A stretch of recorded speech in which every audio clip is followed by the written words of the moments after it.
सौजन्य से आज़ाद हॉस्पिटल इंदिरा नगर उन्नाव। नमस्कार, आप देख रहे हैं आज़ाद टाइम न्यूज। आज हादी बेगम के इमाम बाड़े में मौलाना सैयद अरशद हुसैन मुसवी ने एक मजलिस को खिताब किया। मौलाना अरशद हुसैन ने मजलिस को खिताब करते हुए कहा कि आज मुहर्रम की पहली तारीख है। आज के दिन इमाम हुसैन अलैहिस्सलाम करबला के बहुत नज़दीक पहुंच गए थे। पहली मुहर्रम को इमाम हुसैन और उनका काफिला जो मक्का से चला था करबला के पास पहुंचा। करबला वह स्थान है जहां उनका और उनके साथियों का प्रसिद्ध करबला का वाक़या हुआ। इमाम हुसैन अपने 72 साथियों के साथ वहां पहुंचे थे। उन्होंने यजीद की बैअत यानी वफादारी से इनकार कर दिया और अपनी सच्चाई और न्याय के लिए लड़ाई कर रहे थे। इस सफ़र के दौरान पहली मुहर्रम को उनका काफिला करबला के मैदान में था, जहां उन्होंने अपने खेमे लगाए और अपनी जगह बनाई। करबला का ये वाक़या इस्लाम के इतिहास में एक महत्वपूर्ण स्थान रखता है। मुहर्रम से 10 मुहर्रम तक की घटनाएं संक्षेप में। मुहर्रम इस्लामी नए साल की शुरुआत होती है और मुहर्रम का पहला दिन होता है। इमाम का हुसैन और उनके अनुयायियों का करबला की ओर सफ़र जारी रहता है।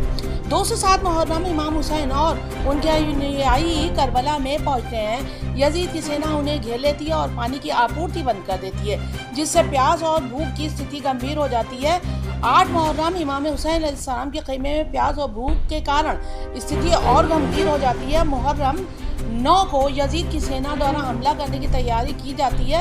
इमाम हुसैन और उनके अनुयायी रात भर प्रार्थना और में तैयारी में भी बिताते हैं। 10 मुहर्रम सुबह आशूरा करबला की लड़ाई होती है। इमाम हुसैन और उनके 72 अनुयायी वीरता से लड़ाई लड़ते हैं, लेकिन अंततः सब शहीद हो जाते हैं। ये घटनाएं करबला की त्रासदी को दर्शाती हैं, जो इस्लामिक इतिहास और शिया मुस्लिम समुदाय के लिए बहुत ही। आज़ाद टाइम्स यूपी मोहम्मद हैदर की खास रिपोर्ट।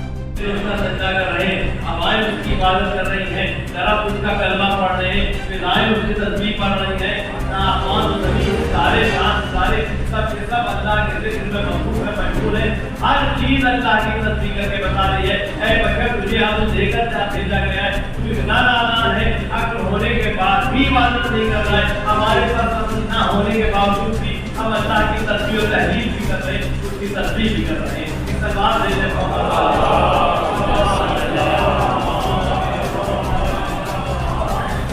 अल्लाह को इबादत की जरूरत नहीं है। अल्लाह ने इबादत इसलिए रखी है ताकि इस इबादत के जरिए से इंसान बन जाए। इबादत सजदा और रुकू सिखाता है कि इंसान कैसे ईमानदार बने। सजदा और रुकू इबादत के तालीम देती है इस बात की कैसे हम अपने कौल में सच्चे बने। देखिए, रसूल खुदा को 2 तरह से पहचाना गया था।